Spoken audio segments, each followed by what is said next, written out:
I held the ivory invitation in my trembling hands, staring at the elegant calligraphy that should have included my name, Margaret Chen, founder and former CEO. But instead, there was a thick black line drawn through where my name belonged, as if someone had taken a permanent marker and deliberately erased me from my own company's history. Before we continue, comment where you're watching from and subscribe to the channel.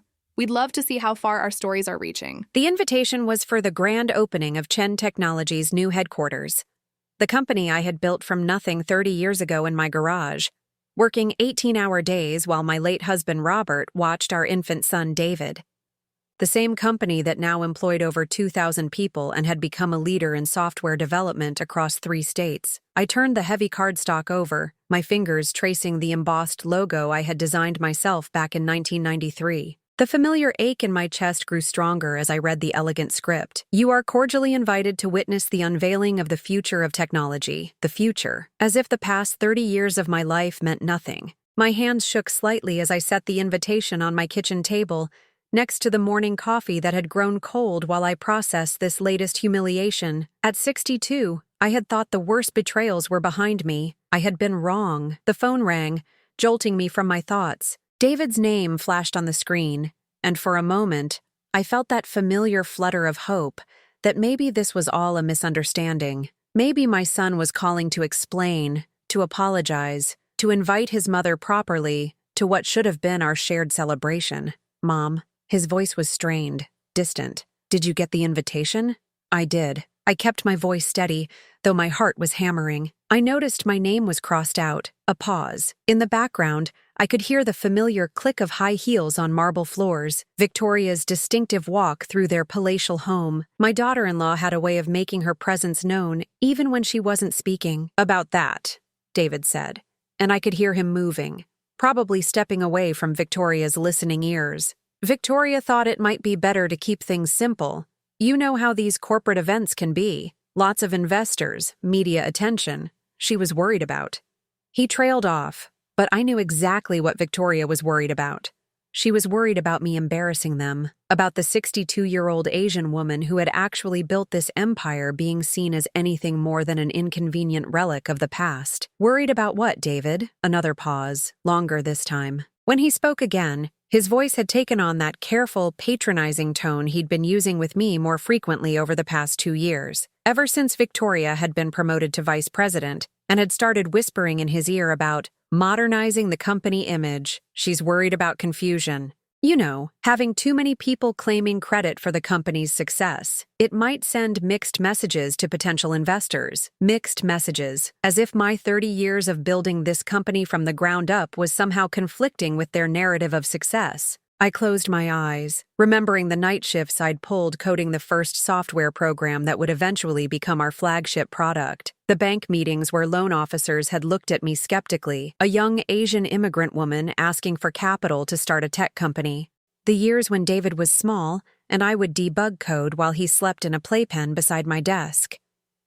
I see, I said quietly. And what exactly is the message you want to send? Before David could answer, I heard Victoria's voice in the background, sharp and impatient. Is that her? Just tell her the truth, David. We can't keep dancing around this. There was a rustling sound, and then Victoria's voice came through clearly. She had taken the phone. Margaret. Never Mom, never Mother Chen. Always Margaret, spoken like she was addressing a subordinate. I hope you understand that this evening is about the future of Chen Technologies. We've worked incredibly hard to position the company for its next phase of growth. We. As if she had been there during those early years when I was eating ramen noodles for dinner to save money for better equipment. The thing is, Victoria continued, her voice taking on that smooth, professional tone she used in board meetings, your contribution to the company's early development was valuable, certainly, but we're dealing with sophisticated investors now, people who want to see dynamic, forward-thinking leadership. Having too many voices from the past might confuse the narrative. The past. 30 years of my life dismissed as the past. Besides, she added, and I could hear the smile in her voice, the same cold smile she wore when she thought she was being clever. You've already received your compensation. The $5 million we paid you for your shares when you stepped down was quite generous. Many founders don't get nearly that consideration when they transition out. Stepped down, as if I had chosen to leave, as if the carefully orchestrated campaign to push me out had been my decision. The $5 million. Yes, they had paid me for my shares when I retired 2 years ago. What Victoria didn't know, what she couldn't possibly know, was that the paperwork they had used to buy me out contained a critical flaw. In their eagerness to remove me from day-to-day operations, they had overlooked certain holdings that had been structured separately, certain investments that Robert had helped me set up years ago as a safeguard. "I understand," I said calmly, though my free hand was clenched so tightly that my knuckles were white. "Thank you for clarifying the situation." "Oh, good," Victoria's voice brightened with relief. "I'm so glad you understand. I was worried this might be awkward. David was concerned you might be hurt, but I told him you're a practical woman. You understand business." Business. If she only knew how well I understood business. "Yes," I said. "I understand perfectly." After I hung up, I sat in my quiet kitchen for a long time, staring at that crossed-out invitation. The morning sun streamed through the windows, illuminating the dust motes that danced in the air like tiny fragments of dreams deferred. But as I sat there, something began to crystallize in my mind. Victoria had made a critical mistake. She had assumed that because she had pushed me out of the daily operations, because she had convinced David that I was a relic of the past, because she had successfully marginalized my contributions, that she had won. She had assumed that I was broken. I walked to my home office, to the locked filing cabinet where I kept my most important documents. Inside, buried beneath old tax returns and insurance papers, was a folder marked Meridian Holdings. Robert had insisted on the complex structure when we first started making real money. "Always keep something in reserve, Maggie," he had said. "You never know when family might not be as loyal as you think." As I opened the folder and saw the documents inside, I felt something I hadn't felt in 2 years. I felt powerful. Victoria thought she had won. David thought I was defeated. They thought the crossed-out invitation was the final humiliation, the last nail in the coffin of my relevance. They had no idea that tomorrow everything was going to change. The next morning, I drove to Chen Technologies for the first time in 6 months. Security waved me through the gates without question. They still remembered me, even if my own family was trying to erase that memory from everyone else. I parked in the visitor section instead of using my old executive spot, which probably had Victoria's BMW sitting in it now. The building looked different somehow. Sleeker, more modern, with new glass panels that reflected the morning sun like mirrors. Even the landscaping had changed. The cherry blossom trees Robert and I had planted to honor my parents were gone, replaced with geometric boxwood hedges that looked expensive and soulless. Helen Rodriguez was still at the front desk, thank God. She had been with the company for 15 years, starting as a receptionist when David was still in college. Her face lit up when she saw me approaching. "Mrs. Chen." She stood up immediately, her voice warm with genuine affection. "It's so wonderful to see you. How have you been?" "I've been better, Helen." I kept my voice low, glancing around the lobby to make sure we wouldn't be overheard. "I was wondering if you could help me with something." Helen's expression grew concerned. She had always been perceptive, able to read the undercurrents in office politics better than most executives. "Of course.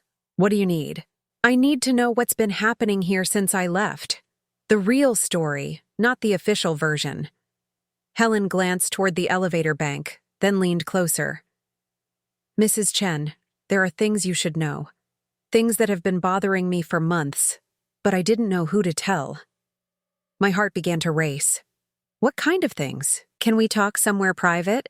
"I get off for lunch in an hour. There's a coffee shop 2 blocks away." I spent that hour driving around the business district, my mind churning with possibilities. When I met Helen at the small cafe tucked between a dry cleaner and a bookstore, she looked nervous, constantly checking over her shoulder. "Mrs. Chen," she began after we'd settled into a corner booth.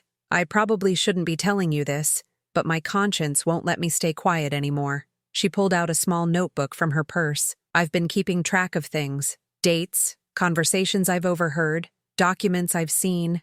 At first I thought I was being paranoid, but the pattern is too clear to ignore. What pattern? Helen opened the notebook to the first page. It started about 3 months after you announced your retirement. Mrs. Victoria began asking questions about the company's history. Not casual questions, detailed ones. She wanted to know about the original incorporation papers, the early investor agreements, your role in developing the first software programs. A chill ran down my spine. Go on? She had me pull files from storage, old employee records, board meeting minutes from the early years, financial documents from before the company went public. She said it was for a company history project, something about creating a legacy exhibition for the new building.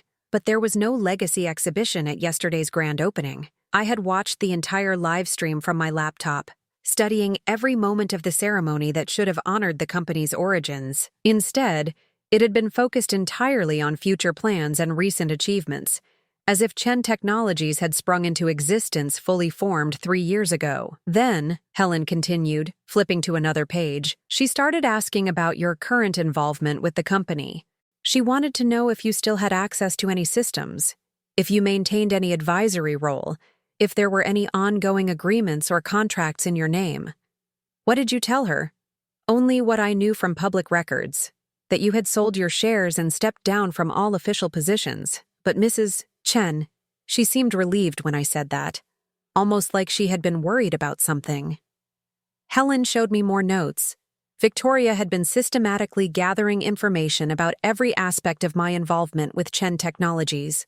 She had interviewed long-term employees about my contributions, always framing the questions as research for the company's official history. But the employees Helen had spoken with said their interviews had focused more on any ongoing connections I might have to current operations. The strangest part, Helen said, lowering her voice further, was what happened with the board minutes from your final meeting. Mrs. Victoria requested copies, then came back a week later saying there had been an error in the filing. She needed to make corrections to ensure the legal documents were accurate. What kind of corrections? I don't know exactly, but I made copies of the originals before she took them. Just habit. I always keep backup copies of important documents. When she brought back the corrected versions, there were changes to the language about your share transfer and retirement terms. My mouth went dry. Do you still have the originals? Helen nodded, patting her purse. I brought them with me. I've been carrying them around for weeks, not sure what to do with them. Something about the whole situation felt wrong. She handed me a manila envelope. Mrs. Chen, there's something else. Last month, Mrs. Victoria had me research trademark and patent filings. She wanted to know if your name appeared on any of the company's intellectual property registrations. The coffee in my cup had gone cold, but I barely noticed. Victoria wasn't just trying to erase me from the company's current operations. She was trying to erase me from its history entirely. The question was why? What was she afraid I might claim? What power did she think I still had? Helen, I said carefully, has there been any talk about changes in company ownership? New investors? Merger discussions? Anything like that? Her eyes widened slightly. How did you know? There have been rumors for months about a potential acquisition. Some big tech conglomerate from California. The deal is supposed to be worth hundreds of millions. Hundreds of millions. No wonder Victoria had been so thorough in her research. If Chen Technologies was being positioned for a major sale, any complications in the ownership structure could derail the deal or reduce its value significantly. The thing is, Helen continued, from what I've overheard, the acquisition company is very particular about clean ownership histories. They don't want any surprises or potential legal challenges from former partners or founders. I felt pieces of a puzzle clicking into place in my mind.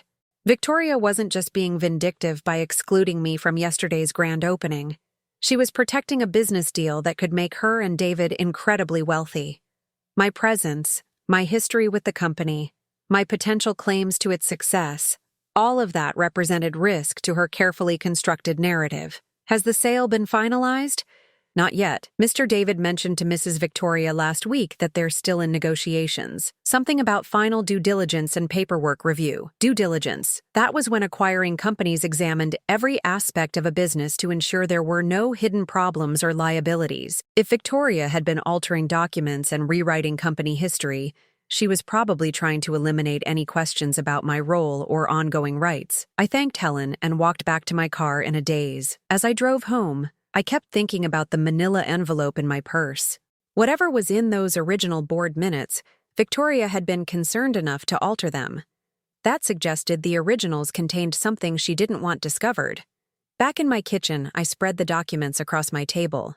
The original minutes from my final board meeting were written in the formal language typical of corporate records, but as I read through them carefully, I began to notice discrepancies between what I remembered and what was written. According to the original minutes, I had agreed to sell my shares and step down from active management, but there was specific language about retaining certain advisory rights and ongoing consultation agreements. The corrected version Victoria had filed eliminated all references to those continuing relationships. More importantly, the original minutes contained a footnote referencing subsidiary holdings and separate corporate entities that would be handled under separate agreements. That footnote was completely absent from Victoria's corrected version. Subsidiary holdings. Meridian Holdings. I pulled out the folder from my filing cabinet and spread those documents alongside the board minutes. Robert had been brilliant in structuring our investments. While I had sold my direct shares in Chen Technologies, Meridian Holdings maintained investments in several key patents and licensing agreements that were foundational to the company's most profitable products. If Chen Technologies was being sold, those licensing agreements would be part of the acquisition value. And if Victoria didn't know about Meridian Holdings, she couldn't account for those complications in her negotiations. I looked at my phone, thinking about calling David directly, but I realized that after yesterday's conversation, he wouldn't believe me even if I tried to explain. Victoria had been too thorough in positioning me as a confused old woman clinging to past glory. No. I needed a different approach. I needed to understand exactly what Victoria was planning and how far she was willing to go to eliminate me from the company's story. I needed to become invisible and start watching. I spent the next week becoming a ghost in my own company's world. It was easier than I expected. At 62, with my graying hair and unremarkable clothes, I had become effectively invisible to the young professionals who now dominated Chen Technologies' corridors. They looked right through me as I sat in coffee shops across the street, observing who came and went from the building. What I saw made my blood run cold. On Tuesday morning, I watched as workers removed the bronze plaque from the lobby that had read, "Founded by Margaret and Robert Chen, 1993. By afternoon, it had been replaced with a sleek digital display showing rotating images of current leadership. David and Victoria prominently featured, along with other executives I didn't recognize. I called my old assistant, Patricia Wong, who had worked with me for 12 years before retiring last year. She agreed to meet me for lunch, and what she told me completed the picture of Victoria's systematic campaign. "Margaret, I've been wanting to call you for months, but I didn't know if I should interfere," Patricia said, picking at her salad anxiously. "The changes started almost immediately after you left." "What kind of changes?" Victoria began what she called organizational restructuring. She moved longtime employees to different departments, reassigned their responsibilities, and brought in her own people for key positions. But it wasn't just about efficiency. She was specifically targeting anyone who had worked closely with you in the early days. Patricia pulled out her phone and showed me LinkedIn profiles. "Look at this. James Martinez, who helped you develop the first client database system. He was transferred to a dead-end position in facilities management until he finally quit. Sarah Kim, who was part of your original development team. Victoria had her moved to night shifts, supposedly for round-the-clock coverage, until Sarah found another job." I stared at the screen, recognizing face after face of people who had been with me since the beginning. She drove them all out? Not all, but most. The ones who stayed learned to keep quiet about the old days. Victoria made it clear that dwelling on company history was counterproductive to moving forward. Patricia leaned closer. "Margaret, she didn't just remove your supporters. She's been rewriting the company's origin story entirely. The new employee handbook describes Chen Technologies as founded by visionary entrepreneurs in the early 2000s, not the 1990s. Your name isn't mentioned anywhere. The early 2000s. That was when David had joined the company after college, when he had taken his first real role in business development. Victoria was literally stealing a decade of history and giving credit to David for work that had been done before he was even part of the company. "There's more," Patricia said reluctantly.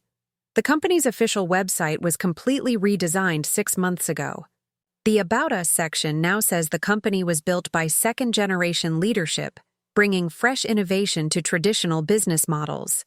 They've positioned David as the primary founder and Victoria as the co-founder, who brought modern marketing expertise to an outdated family business. I felt sick. They weren't just excluding me from current operations, they were rewriting history to make it seem like I had never been the driving force behind Chen Technologies at all. In their version, I was a bit player in a story that belonged to them. The worst part, Patricia continued, is what happened to the employee anniversary recognition program you created. You know how you always made sure to personally congratulate anyone who reached 5, 10, or 15 years with the company? I nodded. It had been important to me to maintain that personal connection, to make sure longtime employees knew their loyalty was valued. Victoria eliminated the program last year. She said it was outdated and created unnecessary bureaucracy. But Margaret, I think the real reason was that too many of those longtime employees would talk about the early days with you when they received their recognition. Their stories didn't fit her new narrative. My hands were shaking as I set down my coffee cup. Every connection to my legacy, every reminder of my contributions, every person who could testify to my role in building the company, Victoria had systematically eliminated them all. Patricia, do you know anything about a potential sale of the company? Her eyes widened. How did you hear about that? It's supposed to be confidential. I have my sources. What can you tell me? She glanced around nervously. There's a California company called Technova Solutions. They specialize in acquiring mid-sized software companies and integrating them into their portfolio. The rumor is that they're offering $400 million for Chen Technologies. $400 million. David's share as CEO would be enormous. Victoria, as vice president and David's wife, would become incredibly wealthy. No wonder she had been so thorough in erasing my presence. She couldn't afford to have any complications arise during due diligence. The sale is supposed to finalize next month, Patricia added. But I heard from someone in accounting that there have been some delays. Something about verifying intellectual property ownership and making sure there are no outstanding claims or disputes. Outstanding claims. If Technova discovered that key patents and licensing agreements were held by Meridian Holdings, and that those agreements had been structured to continue indefinitely, the entire sale could be jeopardized. At minimum, they would demand a significant reduction in price to account for ongoing royalty obligations. I thanked Patricia and spent the afternoon driving aimlessly, trying to process the full scope of what Victoria had done. It wasn't just betrayal. It was a comprehensive campaign to erase me from existence. She had eliminated my supporters, rewritten company history, removed physical reminders of my contributions, and positioned herself and David as the true founders of everything I had built. That evening, I received an unexpected phone call from my nephew Kevin, Robert's sister's son, who worked in corporate law in San Francisco. Aunt Margaret, I hope you don't mind me calling.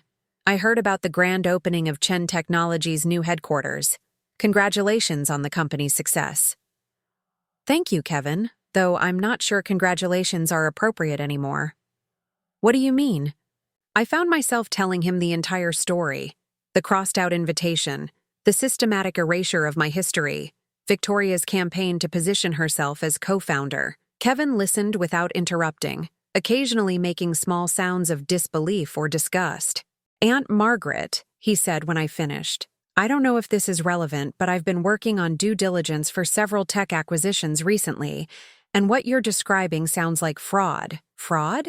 If Victoria is misrepresenting the company's ownership history or intellectual property rights to potential buyers, that's securities fraud. If she's altered corporate documents to hide existing agreements or claims, that's document fraud. And if she's doing this to manipulate the sale price, that's wire fraud. My heart began racing. What would happen if the acquiring company discovered the deception? At minimum, they would walk away from the deal. More likely, they would demand compensation for their wasted time and due diligence costs. And if they could prove intentional deception, they could pursue criminal charges. Criminal charges. I thought about Victoria's confident smile, her assumption that she had successfully eliminated all traces of my involvement with the company. She had been so focused on erasing me that she had committed multiple felonies in the process. Kevin, what would you need to document this kind of fraud? Original corporate documents showing the real ownership history, evidence that those documents were altered, proof that the altered versions were used in business negotiations, and documentation of any ongoing legal obligations that were concealed. I looked at the manila envelope Helen had given me, containing the original board meeting minutes. Combined with my Meridian Holdings paperwork, I had everything Kevin had just described. There's something else, Kevin continued. If the sale goes through based on fraudulent representations, and if you have legitimate ongoing claims to company assets or licensing fees, you could potentially void the entire transaction. That would cost everyone involved hundreds of millions of dollars. After I hung up with Kevin, I sat in my quiet kitchen, staring at the documents spread across my table. Victoria thought she had won. She thought she had successfully erased me from Chen Technologies' history and positioned herself to profit from the sale of my life's work. She had no idea that her systematic campaign to destroy me had left a trail of evidence that could bring down everything she had built. Every altered document, every eliminated employee, every rewritten history was proof of her deception. But more than that, she had forgotten the most important rule of business that Robert had taught me years ago. Always read the fine print. Tomorrow, I would start reading the fine print of every document, every agreement, every contract that tied Meridian Holdings to Chen Technologies. And then I would make some phone calls that would turn Victoria's perfect plan into her worst nightmare. I spent 3 days methodically reviewing every document in the Meridian Holdings files, cross-referencing dates and agreements with my personal calendar from those years. What I discovered made me realize that Robert had been even more prescient than I had imagined. The structure he had created wasn't just a safeguard. It was a maze of interconnected agreements that were foundational to Chen Technologies' most profitable operations. Victoria and David had been selling a company they didn't entirely own. The most critical discovery was buried in a licensing agreement from 1998. When Chen Technologies had developed its flagship inventory management software, the core algorithm had been developed through a separate research partnership funded by Meridian Holdings. The licensing agreement granted Chen Technologies unlimited use of the technology in exchange for ongoing royalty payments equal to 12% of gross revenues from that product line. 12% of gross revenues. That product line now generated over $60 million annually for Chen Technologies. Victoria had been so focused on erasing my visible presence that she had never thought to examine the invisible financial structures that Robert had created to protect our interests. I called Kevin back and explained what I had found. The silence on the other end of the phone stretched so long that I thought we had been disconnected. "Aunt Margaret," he said finally, "you're telling me that Chen Technologies has been paying royalties to Meridian Holdings for over 20 years? Every quarter, like clockwork. The payments are automated through our accounting system. David signs the checks, but I doubt he's ever looked closely at what they're for. The line item just says Technology Licensing, MH. And Victoria doesn't know about this? She wasn't involved in the company when these agreements were created.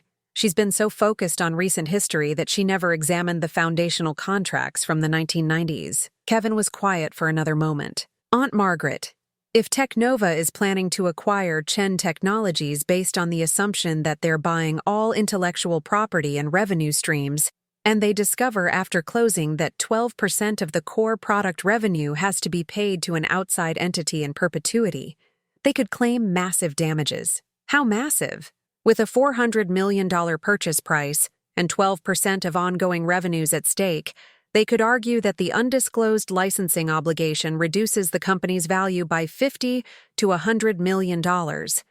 They could demand that difference from David and Victoria personally. $50 to $100 million. Even with the proceeds from selling Chen Technologies, that kind of liability could destroy them financially. But I wasn't finished with my discoveries. I had found something else in Robert's files, something that made Victoria's document alterations even more damaging. "Kevin, there's more. According to the original corporate charter, any major sale or transfer of Chen Technologies requires approval from all founding shareholders. Victoria altered the board meeting minutes to remove references to my ongoing shareholder status, but she couldn't alter the original incorporation documents that are filed with the state. Are you saying you're still technically a shareholder? Not exactly, but Meridian Holdings was granted certain approval rights for major corporate actions, including the sale of the company. Those rights were never officially terminated when I sold my direct shares." I could hear Kevin typing rapidly on his keyboard. this is incredible. If Technova discovers that the sale was completed without proper shareholder approval, they could void the entire transaction. Victoria has created a legal nightmare. That evening, I made a decision that surprised even myself. Instead of immediately confronting Victoria or David, I decided to contact Technova directly. I wanted to understand their perspective, to see how thoroughly Victoria had deceived them. It took me 3 phone calls and a lot of creative explanation to reach someone in authority at Technova Solutions. Finally, I was connected with Jennifer Walsh, the Vice President of Acquisitions who was handling the Chen Technologies deal. "Mrs. Chen," she said, her voice professional but curious. "I must admit this is unusual. We weren't aware that any of the original founders were still involved with Chen Technologies. I'm not involved in current operations," I said carefully. "But I wanted to reach out because I have some concerns about the accuracy of the information you may have received about the company's corporate structure." There was a pause. "What kind of concerns? Have you been provided with complete documentation of all licensing agreements and ongoing royalty obligations?" Me, another pause. Longer this time. "Mrs. Chen, could you be more specific about what you're referring to?" "I'm referring to technology licensing agreements that generate ongoing revenue obligations totaling several $1,000,000 annually. I'm concerned that these obligations may not have been properly disclosed in your due diligence materials." The silence that followed told me everything I needed to know. Victoria had not disclosed the Meridian Holdings agreements to Technova. "Mrs. Chen," Jennifer Walsh said finally, "I think we need to have a more detailed conversation. Would you be able to meet with our legal team next week?" "I would be happy to meet with your team. But first, I think you should know that I have reason to believe that some of the corporate documents provided to you may have been altered to conceal ongoing obligations and shareholder approval requirements." I could hear Jennifer Walsh breathing carefully on the other end of the line. "Mrs. Chen, are you alleging that Chen Technologies has provided fraudulent documentation in connection with this acquisition?" "I'm not alleging anything. I'm simply saying that I have original corporate documents that differ significantly from the versions that may have been provided to your company. I believe you should see these documents before finalizing any agreements." After I hung up, I felt a mixture of satisfaction and dread. I had just potentially destroyed a $400 million business deal, but Victoria's systematic campaign to erase me had left me no choice. She had been willing to commit fraud to eliminate me from my own company's history. Now she would face the consequences.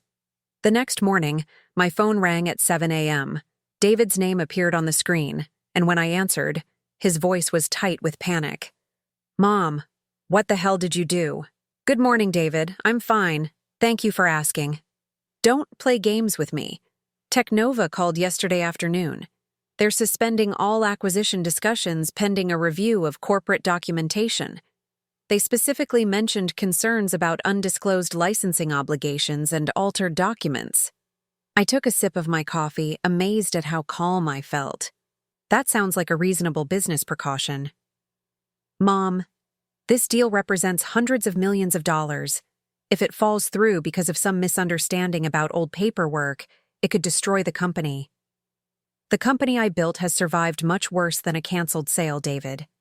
It will continue to thrive as long as it's run with integrity." "Integrity?" His voice cracked slightly. "Mom, Victoria thinks you're trying to sabotage us out of spite. She's talking about getting a restraining order to prevent you from interfering with company business. Victoria is welcome to try, but she might want to consult with a good attorney first. I suspect she's going to need one." Before David could respond, I heard Victoria's voice in the background, sharp and angry. "Let me talk to her." There was a rustling sound, and then Victoria's voice came through the phone, no longer smooth or professional, but raw with fury. "What do you think you're doing, Margaret?" "I'm protecting my interest, Victoria. Something I should have done a long time ago." "Your interests? You sold your shares. You took your money and retired. You have no interest in this company anymore. That's where you're wrong. But you would have known that if you had done your research more carefully before altering corporate documents and misrepresenting company obligations to potential buyers." The silence that followed was electric with tension.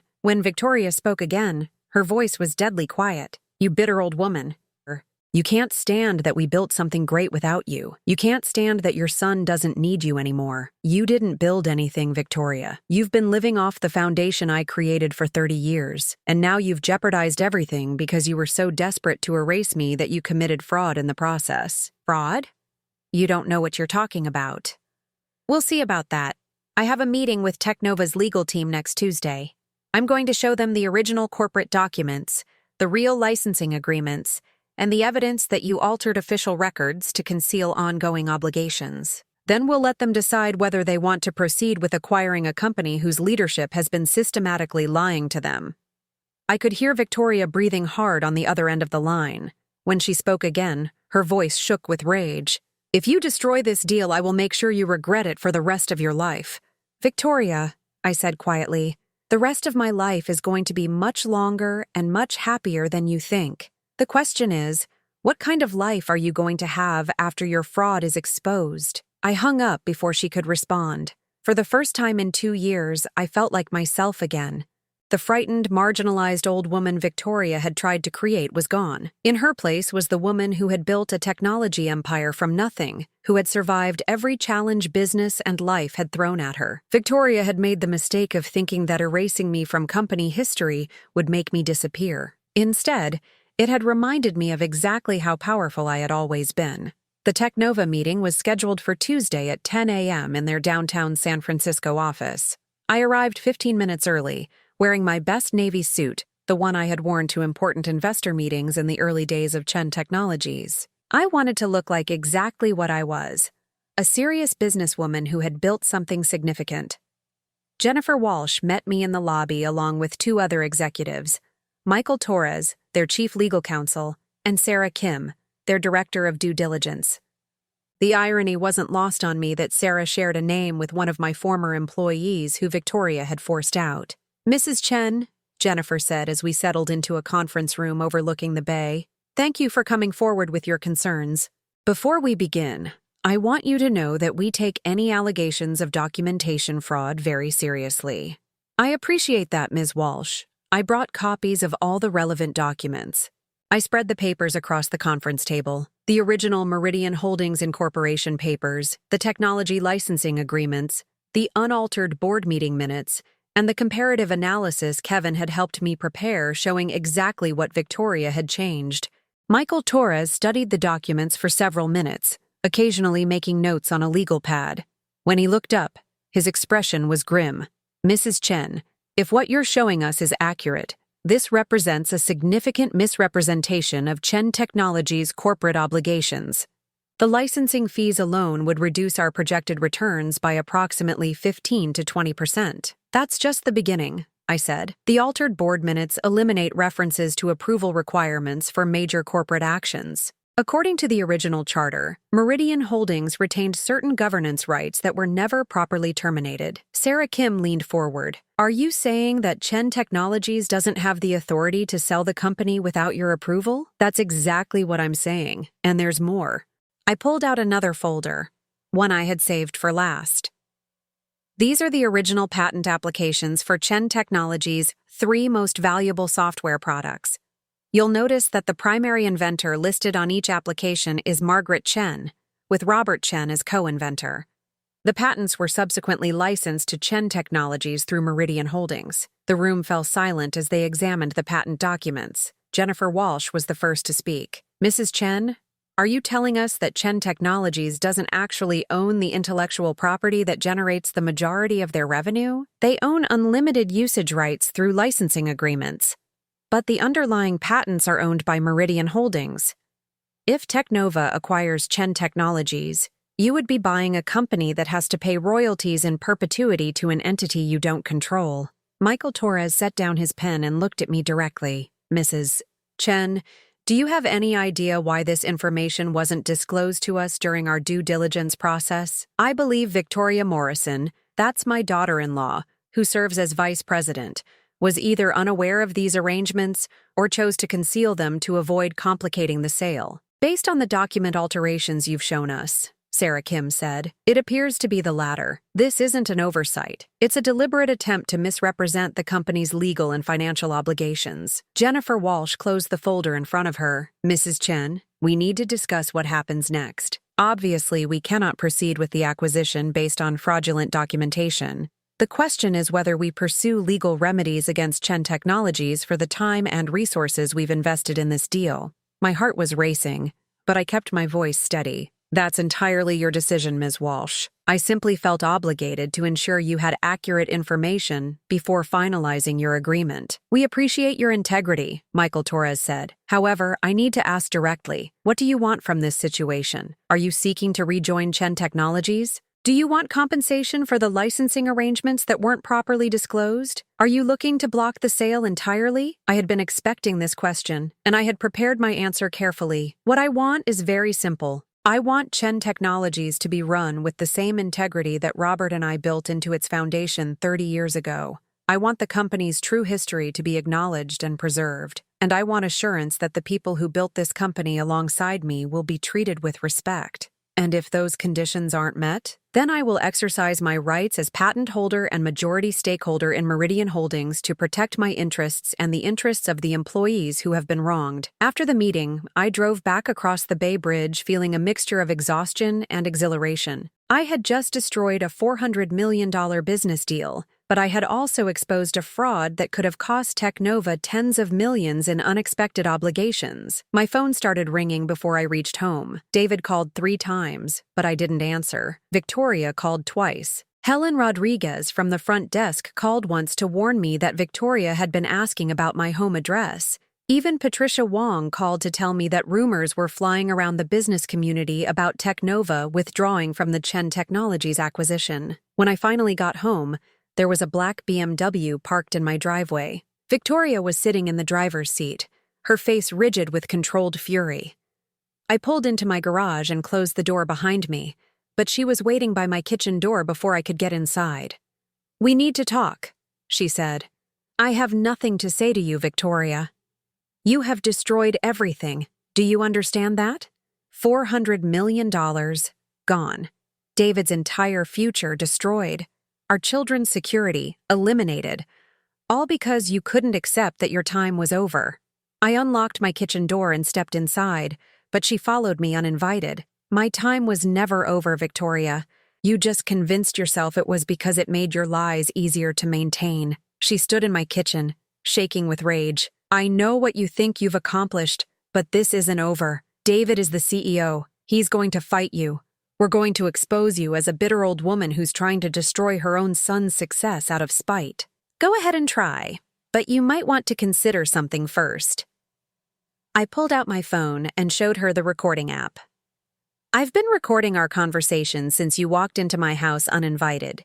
You've just admitted that you knew about the licensing obligations and chose to conceal them from Technova. That's a confession of securities fraud." Her face went white. "You can't use that. It's entrapment. Actually, this is a single-party consent state for recordings, and entrapment only applies to law enforcement. I'm just a businesswoman protecting her interests." Victoria stared at the phone, then at me. "What do you want?" I told Technova what I want: integrity, acknowledgement of the company's true history, and respect for the people who built Chen Technologies. But there's one more thing. "What?" "I want you to resign from Chen Technologies. Immediately." "That's not happening." "Then let me explain what will happen instead. Technova is going to pursue legal action against Chen Technologies for fraud.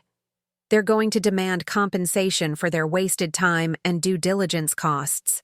That legal action will become public record, which means every other potential acquirer will know about the licensing obligations and governance issues you tried to conceal." Victoria's hands were clenched into fists at her sides. "Chen Technologies will become essentially unsaleable," I continued, "because no acquirer will trust that they're getting accurate information about the company's legal structure. The stock price will collapse. David will be forced to run a company that's financially sound but legally toxic. And if I resign? If you resign, I might be willing to work with David to restructure the licensing agreements in a way that makes the company more attractive to future buyers. I might also be willing to provide Technova with assurances about the governance issues that could allow the sale to proceed with appropriate adjustments to the purchase price." She stared at me for a long moment. "You're blackmailing me. I'm offering you a choice. You can leave voluntarily and preserve some dignity, or you can be forced out when the legal consequences of your fraud become public.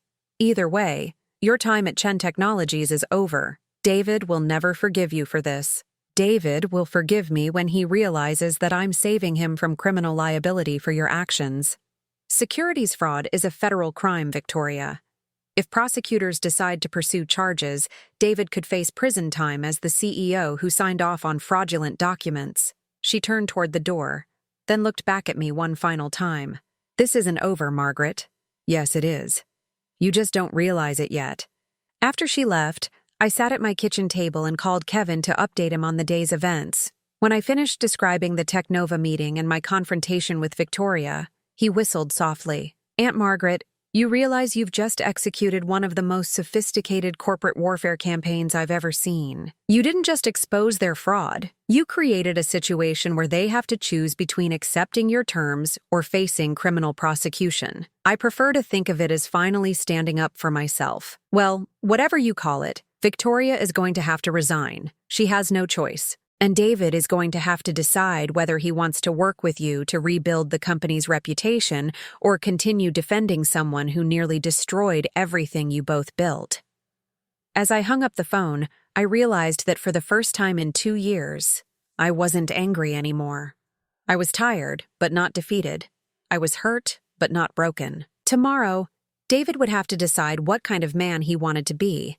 And Victoria would have to face the consequences of thinking she could erase a woman who had survived every challenge business and life had thrown at her for 62 years. The empire I had built was still standing, and I was still its empress. Victoria's resignation letter arrived by email at 6 a.m. the next morning. It was brief, professional, and completely devoid of the truth. She cited new personal opportunities and a desire to explore different challenges as her reasons for leaving Chen Technologies.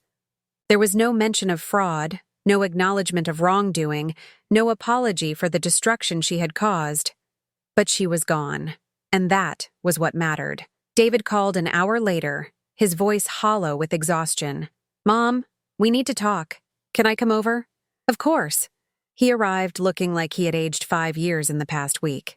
His usually impeccable appearance was disheveled, his eyes rimmed with red from lack of sleep. When I opened the door, he didn't speak immediately, just stood there staring at me as if he was seeing me for the first time in years. Come in, sweetheart. I'll make coffee. We sat at my kitchen table, the same table where I had first examined the crossed-out invitation that had started this entire confrontation.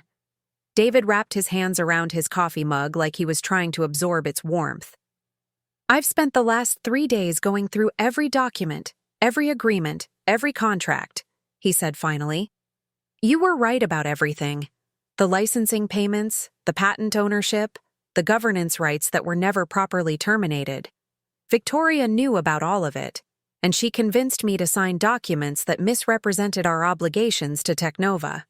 David, you need to understand something important. You're not responsible for Victoria's deception. She manipulated both of us. He looked up at me, his eyes filled with pain. But I am responsible for letting her push you out. I'm responsible for not questioning why you were being excluded from company events. I'm responsible for signing those altered board minutes without reading them carefully. You trusted your wife. That's not a character flaw. It is when that trust nearly destroys the company my mother built. He set down his coffee mug and looked directly at me. Mom, I want to ask you to come back. Not as a symbolic figurehead, but as an active partner in rebuilding what Victoria nearly destroyed. I had been expecting this request, but hearing it still made my heart race. What exactly are you proposing? I want you to resume your position on the board of directors. I want you to take an active role in strategic planning. And I want your help in restructuring our relationship with potential acquirers so that Chen Technologies can recover from this disaster. And what about the employees Victoria forced out? The history she tried to erase? The culture of integrity that got lost in her ambition?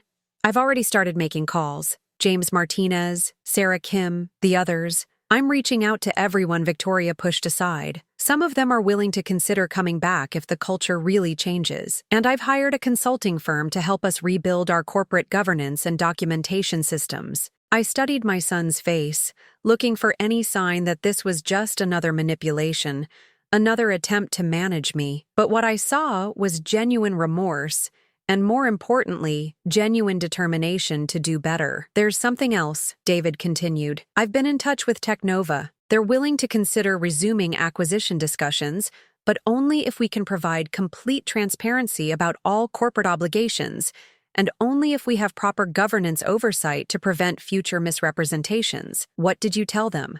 I told them that my mother is the co-founder of Chen Technologies, that she maintains significant ownership interests through Meridian Holdings, and that any future sale would require her approval and participation in the negotiations. For the first time in our conversation, I smiled. And how did they respond to that? They want to meet with you again.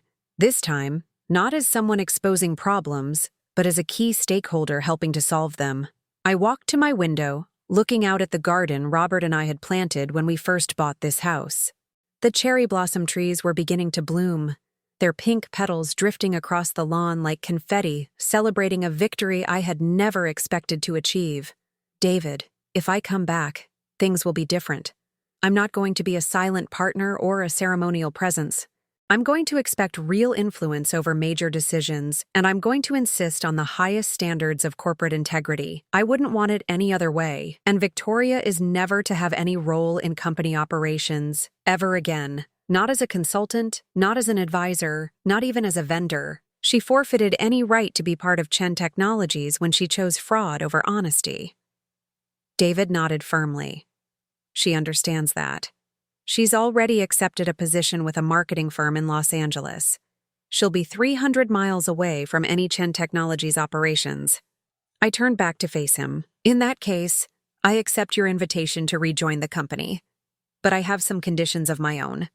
Whatever you need. First, I want Helen Rodriguez promoted to executive assistant to the board of directors. She showed more integrity in this situation than most of the executives Victoria surrounded herself with. Done. Second, I want us to establish a corporate ethics program that includes regular training for all employees and a confidential reporting system for anyone who observes questionable behavior. Absolutely. Third, I want Chen Technologies to create a foundation focused on supporting women entrepreneurs, especially immigrant women who are starting technology companies. It should be funded by company profits and should bear both our names. Robert and Margaret Chen Foundation for Innovation and Integrity. David's eyes filled with tears. Mom, that's perfect. Dad would have loved that. Finally, I want the company's origin story to be told accurately. Not just in internal documents, but in all public communications, marketing materials, and corporate literature. The world should know that Chen Technologies was built by two Chinese immigrants who believed that technology could create opportunities for everyone, regardless of their background. I promise you, Mom, the true story of this company will never be hidden again. 6 months later, I stood in the same building where my name had been crossed out on an invitation, but everything was different. The bronze plaque in the lobby now read, Chen Technologies, founded by Margaret and Robert Chen, 1993. Building tomorrow's solutions with yesterday's values. The Technova acquisition had been successfully completed, but at a revised price that reflected the true corporate structure and ongoing obligations. More importantly, the new ownership had retained Chen Technologies as an independent subsidiary, allowing us to maintain our culture and values while benefiting from access to larger markets and resources. Helen Rodriguez stood beside me, wearing the professional attire befitting her new role as executive assistant to the board of directors. Mrs. Chen, the reporter from Tech Business Weekly, is here for your interview. Send her up, Helen, and please remind her that I want to focus on the lessons learned about corporate governance and the importance of maintaining integrity during growth periods. As Helen left to escort the reporter upstairs, I looked around the lobby where employees were arriving for another day of work. Many of them were people Victoria had tried to push aside, longtime employees who had been welcomed back and given positions of respect and authority. Others were new hires who had been attracted by Chen Technologies' renewed reputation for ethical leadership and innovation. David emerged from the elevator, carrying a folder of documents that needed board approval. At 38, he had grown into the kind of leader I had always hoped he would become: thoughtful, inclusive, and committed to doing the right thing even when it was difficult. How are you feeling about the interview, Mom? I'm looking forward to it. It's important for other entrepreneurs to understand that building a business isn't just about creating value. It's about preserving the values that created your success in the first place. The reporter specifically wants to ask about the Victoria situation, how companies can protect themselves from internal fraud. I nodded. That's an important topic. Too many businesses assume that family members or trusted employees would never betray that trust. Robert always said that the biggest risks often come from the people closest to you, not from competitors or market forces. Do you ever regret how everything played out? I know this whole experience was painful for you. I thought about the question seriously. The crossed-out invitation, the systematic erasure of my contributions, the moment I realized that my own son had been convinced I was irrelevant to the company's success, all of that had been deeply painful. But it had also forced me to remember who I was and what I was capable of achieving. I regret that it was necessary, I said finally. I regret that Victoria chose deception over collaboration. I regret the damage her actions caused to the company and to our family relationships, but I don't regret fighting back. Sometimes you have to remind people that you're stronger than they think. The reporter turned out to be a young woman named Jessica Liu, a Chinese-American journalist who specialized in covering Asian entrepreneurs in the technology sector. As we settled into my office, the same corner office I had occupied 30 years ago, now restored with the furniture and photographs that Victoria had removed, Jessica explained her interest in the story. Mrs. Chen, your experience represents something that many successful women face as they age: the assumption that their time has passed, that younger voices are automatically more relevant. How do you advise other women to handle those challenges? I advise them to remember that experience and wisdom are assets, not liabilities, I said. The business world is obsessed with youth and novelty, but the most successful companies are built on foundations of knowledge, relationships, and proven judgment. Don't let anyone convince you that your contributions are less valuable just because they happened in the past. What about family businesses specifically? How can founders protect their legacies when family dynamics become complicated? Document everything. Maintain independent relationships with key advisors and board members. Never assume that family loyalty will overcome personal ambition or outside influences. And most importantly, remember that if you built something once, you can protect it or rebuild it if necessary. Jessica took notes throughout our conversation, asking thoughtful questions about corporate governance, family business management, and the unique challenges faced by immigrant entrepreneurs. As our interview concluded, she asked one final question that caught me off guard. Mrs. Chen, if you could go back and change how this situation developed, would you do anything differently? I considered the question carefully. I would have paid more attention to the warning signs earlier. I would have maintained closer relationships with key employees and board members, instead of stepping back completely when I retired. And I would have made sure that the structures Robert and I created to protect our interests were better understood by everyone involved, including David. Any regrets about how you handled the confrontation itself? None at all. When someone tries to erase you from your own story, you have an obligation to set the record straight, not just for yourself, but for everyone else who might face similar challenges in the future. After Jessica left, I spent the evening reviewing documents for the next day's board meeting. Chen Technologies was thriving under its new ownership structure, and the Robert and Margaret Chen Foundation had already provided grants to 15 women-owned startups. The company's reputation had not only recovered from the acquisition debacle, but had been enhanced by our commitment to transparency and ethical leadership. As I prepared to leave the office, David knocked on my door. "Mom, there's someone here to see you." Patricia Wong stood in the hallway, holding a bouquet of cherry blossoms. "Margaret, I wanted to congratulate you on the Tech Business Weekly article. It was beautiful. You told the story exactly as it should be told." "Thank you, Patricia. I'm just glad the truth is finally out there." "There's something I've been wanting to tell you," she said, settling into a chair across from my desk. "During those months when Victoria was pushing everyone out, when it seemed like you had been forgotten, some of us stayed in touch. We knew what she was doing, and we knew it was wrong. We were just waiting for the right moment to speak up. You were? Helen Rodriguez, James Martinez, Sarah Kim, several others. We all knew that Chen Technologies wasn't the same without you." We knew that Victoria was rewriting history and destroying the culture you had created. We were hoping you would find a way to come back, but we were prepared to speak up publicly if necessary. I felt tears welling in my eyes. During those dark months when I had felt so isolated and erased, when I thought everyone had forgotten my contributions, there had been people who remembered and cared. Why didn't you tell me? We thought about it, but we decided it was better to let you find your own way back. You needed to remember your own strength, not just rely on our support. And honestly, what you accomplished was so much more powerful than anything we could have done. You didn't just expose Victoria's fraud. You reclaimed your rightful place and made the company stronger in the process. As I drove home that evening, I thought about the journey from that crossed-out invitation to this moment of complete restoration. Victoria had tried to make me disappear, but instead she had reminded me of exactly who I was and what I was capable of achieving. The young woman who had immigrated to America with nothing but determination and dreams was still inside me. The entrepreneur who had built a technology company in her garage was still part of my identity. The mother who had raised a son to be honest and principled had ultimately succeeded, even though it had taken longer than expected. At home, I sat in my garden among Robert's cherry blossom trees, watching the evening light fade across the petals that drifted in the gentle breeze. Tomorrow would bring new challenges, new opportunities to build and protect and grow.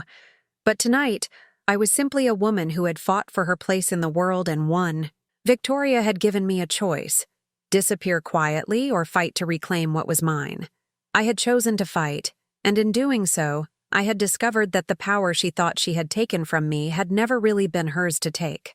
The empire I had built was still standing, still growing, still founded on the values Robert and I had established 30 years ago. And I was still its empress, not because someone had granted me that title, but because I had earned it, defended it, and proven that I deserved it. The crossed-out invitation was framed on my office wall now, not as a reminder of humiliation, but as a symbol of the moment I decided to stop accepting other people's definitions of my worth and start insisting on my own.